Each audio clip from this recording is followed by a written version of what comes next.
ربنا يا ربنا ربنا يا ربنا ربنا يا ربنا ربنا يا ربنا بسم الله salatu salam ala rasulillah sallallahu alayhi wa sallam. Donc après Facebook, YouTube, maintenant c'est au tour de Telegram de me censurer. Alors que je vous avais tous orienté vers Telegram, je constate que même ce canal n'est pas à l'abri de la censure. Alors pourquoi j'ai été censuré? Point d'interrogation. C'est soit un piratage, soit des signalements abusifs, soit tout simplement de la censure.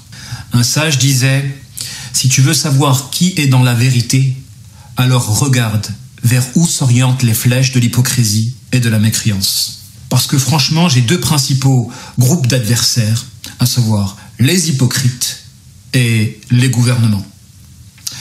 Donc, ça ne me dérange pas d'être censuré, dans la mesure où je vais toujours continuer à transmettre justement ce message révolutionnaire. Ce qui me gêne, faut le reconnaître, c'est la cassure du lien. Parce que à travers la censure, ils veulent briser la constitution de liens lumineux, donc la constitution d'une Jama'a. Donc par la mort virtuelle d'un prédicateur, on veut tout simplement briser son rayonnement. Et c'est en cela où il y a une gêne et on doit contribuer du mieux qu'on peut à remédier à cette faille.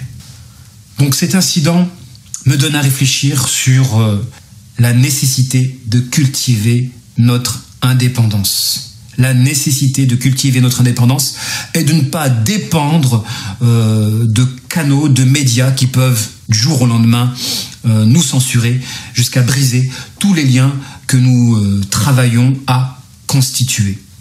Donc non seulement on va continuer, et ce en essayant de cultiver notre indépendance dans la transmission du message, et en plus de cela, on va être encore plus révolutionnaire dans ce message. À titre illustratif, pour prendre l'exemple de cette machination gouvernementale à l'endroit de la population noire aux États-Unis, quand les gouvernements américains avaient travaillé à répandre de la drogue dans tous les quartiers pour pouvoir stériliser l'intelligence de la population noire, la stériliser, de sorte qu'elle ne puisse pas influencer sur l'élection d'un président.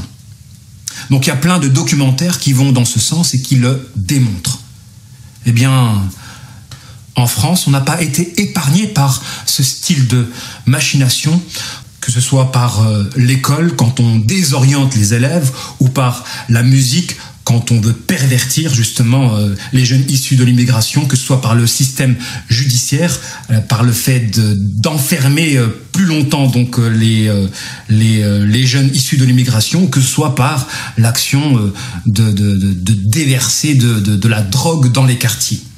Donc tout ça en réalité est le fruit d'un plan qui a pour vocation de produire de la délinquance. Cette même délinquance qui sera montrée du doigt par des journalistes. D'ailleurs, ce qui est étrange, c'est que si vous regardez CNews, BFM, TF1, à chaque fois les invités, c'est soit Finkielkraut, soit Éric Zemmour, soit Bernard-Henri Lévy. Étrange, comme si on veut parasiter l'intelligence des téléspectateurs. Donc les médias vont mettre le doigt sur cette délinquance-là afin d'influer sur les décisions politiques pour pouvoir produire l'élection d'un parti d'extrême droite qui va provoquer cette fameuse guerre civile entre les personnes issues de l'immigration et une France qui va tendre vers l'extrême droite.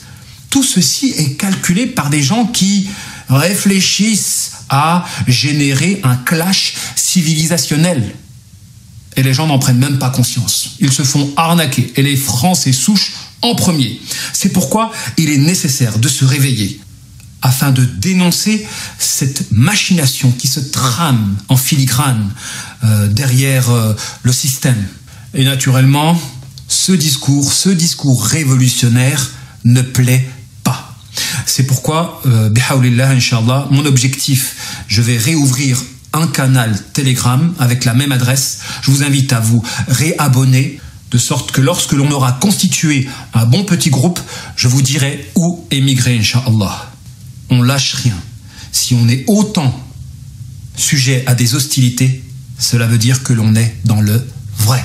Wabillahi ta'ala at-tawfiq. ربنا يا ربنا ربنا